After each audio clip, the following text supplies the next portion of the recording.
A filosofia do pensador espanhol Ortega y Gasset influenciou vários autores latino-americanos no século XX, sobretudo aqueles que buscavam uma identidade a partir da própria circunstância histórica e cultural.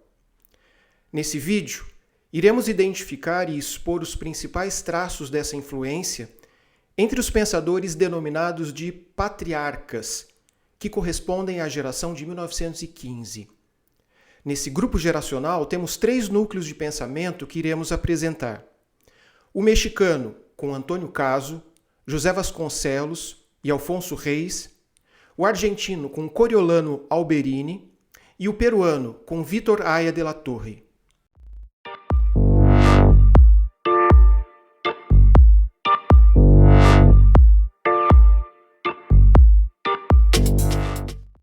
A geração de 1915 corresponde ao segundo grupo intelectual latino-americano formado no início do século XX, também designados como patriarcas, denominação também atribuída ao primeiro grupo geracional de 1900. O marco da datação de 1915 coincide com as adversidades geradas pela Primeira Grande Guerra, bem como com a formação da geração espanhola de 1914, que tem a figura de Ortega y Gasset como expoente. Como denominador comum dentre os autores, podemos assinalar o seguinte: a busca de superação do positivismo, uma nova e mais efetiva construção de identidade latino-americana, o aparecimento do indigenismo e uma significativa influência do pensamento perspectivista circunstancialista de Ortega y Gasset. Compõe-se em 3 núcleos de pensamento: mexicano, argentino e o peruano. A tendência à superação do positivismo, ainda que tal conflito tenha já se apresentado na geração anterior, se fundamentará então nas filosofias europeias críticas ao materialismo reducionista, como foram o existencialismo heideggeriano, o historicismo, o marxismo e o raciovitalismo, mesclando-as com a necessidade intrínseca de um referencial que refletisse a autenticidade da cultura latino-americana. É precisamente a busca reiterada pela identidade, pelo eu coletivo, o motor primeiro que impulsiona essa geração à unidade continental, a um projeto intelectual comum, tal como encontra-se germinado desde a Revolução Mexicana de 1910, bem como em solo argentino após os fluxos imigratórios. Exemplo dessa autorredefinição pode ser visto na teoria da raça cósmica, de José Vasconcelos. Não obstante as diversas influências que o grupo geracional de 1915 teve de seu passado e de seus coetâneos, o manancial teórico-filosófico com maior ressonância foi o perspectivismo culturalista de Ortega y Gasset, que irá subsidiar a reflexão e os horizontes da própria problemática da identidade latino-americana. Essa influência pode ser classificada mediante determinadas etapas que correspondem às suas 3 viagens à América Latina. A etapa inicial corresponde ao período em torno à sua primeira estadia na Argentina, em 1916, convidado pela Faculdade de Filosofia da Universidade de Buenos Aires. A segunda etapa é demarcada pelo surgimento da Revista de Ocidente, e também com a publicação da obra O Tema de Nosso Tempo. Se estenderá até a segunda viagem à Argentina, em 1928. A terceira etapa corresponde, por sua vez, ao período do início do seu autoexílio em 1939, quando volta à Argentina, sem, no entanto, prestigiar da mesma receptividade a sua filosofia. O núcleo mexicano reflete as transformações políticas e culturais marcadas no entorno da Revolução de 1910, particularmente por meio da busca da valorização à mestiçagem, como via de encontro à cultura da mexicanidade, e também uma divergência ao porfirismo.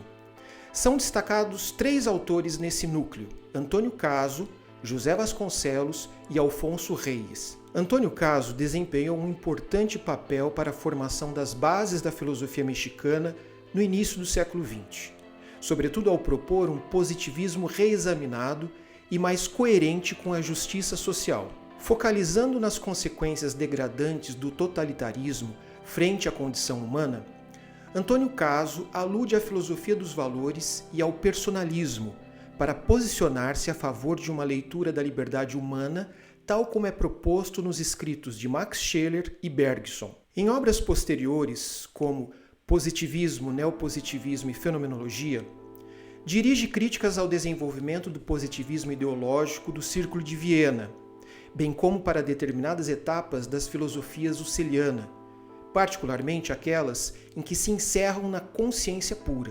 José Vasconcelos foi o principal expoente de sua geração e, assim como Antônio Caso, também foi reitor da UNAM, Universidade Nacional Autônoma do México, também integrante do círculo de jovens intelectuais chamado Ateneu da Juventude, posteriormente transformado em Ateneu de México.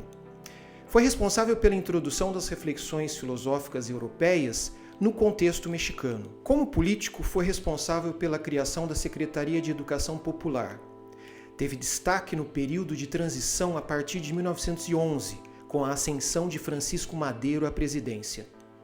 Foi defensor e ativista de uma educação democrática, bem como de um nacionalismo anti-norte-americano. Sua filosofia, definida como monismo estético, título de uma de suas principais obras escritas em 1918, tem influência na tradição francesa de Bergson e Maine de Bihan e expressa uma enfática contraposição ao positivismo, propondo a retomada dos valores do espírito humano. José Vasconcelos contribuiu notoriamente na especificidade do pensamento latino-americano com suas obras A Raça Cósmica, Indologia, Bolivarismo e Monroísmo, Ulisses Criolo, México e Espanha, Temas Ibero-Americanos e a Cultura na Hispano-América. Na famosa obra A Raça Cósmica, ele apresenta a tese do final das raças particulares e a vigência de uma mestiçagem universal, unificando a humanidade, como resposta aos danos e ameaças do racismo. O faz mediante uma reflexão da realidade ibero-americana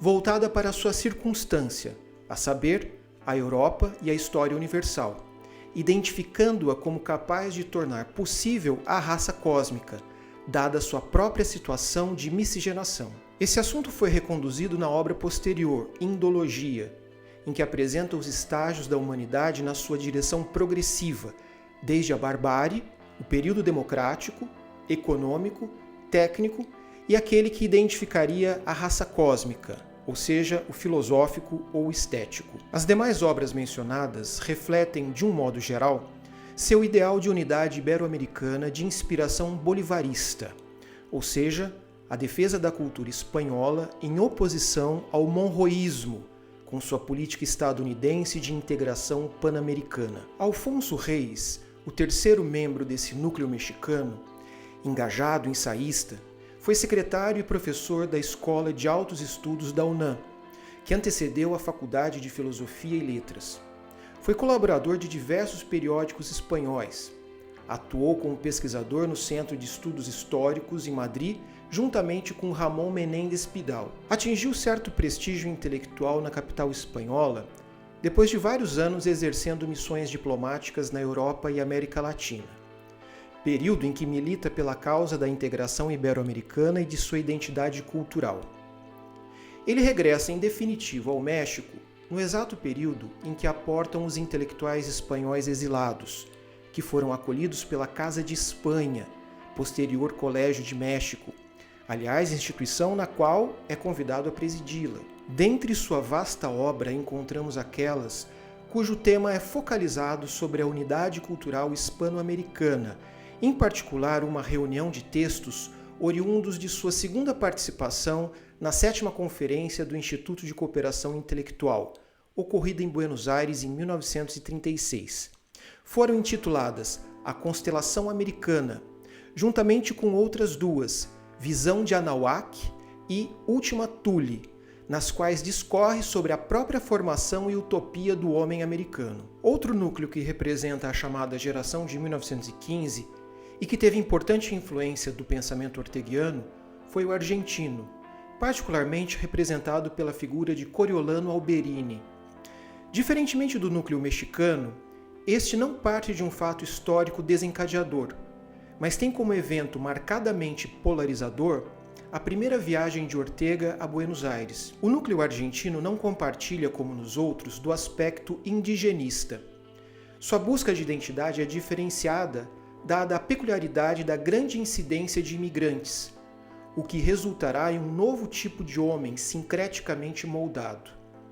Nesta nova conformação de modernidade e cultura, há uma influência no quadro de referências por meio da filosofia de Ortega que não passa despercebida. Ortega chega em Buenos Aires a convite da Instituição Cultural Espanhola e realiza um ciclo de conferências na Faculdade de Filosofia e Letras da Universidade de Buenos Aires sob o título de Introdução aos Problemas Atuais da Filosofia, e que teve um grande impacto sobre o público universitário. Nessa primeira passagem, em que pese o fascínio exercido e o descortinamento à filosofia alemã, ainda não produz seguidores de seu próprio pensamento, que se encontrava na fase perspectivista, tendo Meditações do Quixote como marco fundador. Sua influência torna-se mais presente em data posterior, época do amadurecimento dessa segunda navegação e a elaboração do raciovitalismo em 1923, com a obra O Tema de Nosso Tempo. Dessa primeira estadia se iniciam profícuas contribuições para o periodismo argentino, bem como intensa comunicação epistolar com os intelectuais latino-americanos, como foi o caso de Coriolano Alberini. Coriolano Alberini, importante catedrático da Universidade de Buenos Aires, teve participação ativa na reforma universitária e tem sua obra composta por ensaios e artigos com influência de Dilthey, os neocantianos e William James. Desde seu primeiro ensaio, chamado Amoralismo Subjetivo, de 1908, ele faz crítica ao formalismo kantiano com base na defesa da via afetiva e intuitiva, deixando claro suas inclinações à filosofia de Nietzsche e Bergson. Das suas principais temáticas, destacam-se a epistemologia, metafísica e a axiologia. Introdução à Axiogenia, de 1921, é a obra mais prestigiada. Ali ele propõe uma filosofia da vida regulada por valores, como forma de superação ao psicologismo e ao logicismo. Faz de sua genealogia dos valores uma oposição aos preceitos fisiologistas defendidos pelo positivismo. Ele assinala, tal como Ortega, que a vida está associada ao ato de valorizar, de estimar, o que vai classificar como sendo um apriorismo vital ou idealismo vital. Também se sobressai em sua obra a filosofia argentina. Precisões sobre a evolução do pensamento argentino é a obra em que aponta a necessidade da superação do positivismo por meio de uma cultura filosófica crítica que nasça dos próprios valores. O terceiro núcleo dessa geração é o peruano, e é basicamente formado por José Carlos Mariátegui, Vítor Belaúnde e Vítor Aya de la Torre. Das características próprias desse núcleo, que excedem a tendência antipositivista e o indigenismo, estão o anti-imperialismo norte-americano e uma intensificação na busca pela identidade latino-americana por meio da valorização dos seus aspectos autóctones. Outra especificidade está na sua constituição e atuação, pois não foi estabelecido no espaço acadêmico, mas em âmbito extra-universitário, se desdobrando em atividades políticas e sociais. Dos autores mencionados, Aya de la Torre é o que mais evidencia sua influência pelo pensamento orteguiano, sendo que Mariátegui irá elaborar uma crítica ao elitismo impregnado em rebelião das massas. Dentre os dois, tornou-se notória a polêmica sobre o caminho político a que o Peru deveria se projetar. Enquanto Aya de la Torre defendia a via reformista, Mariátegui, organizador do Partido Socialista, pregava o caminho revolucionário. Vítor Raul Aya de la Torre sofreu influência do contexto da Revolução Mexicana por ocasião de sua instância ali, bem como do seu convívio com José Vasconcelos. Também o comunismo teve ascensão em sua obra, sobretudo após sua viagem à Rússia em 1924.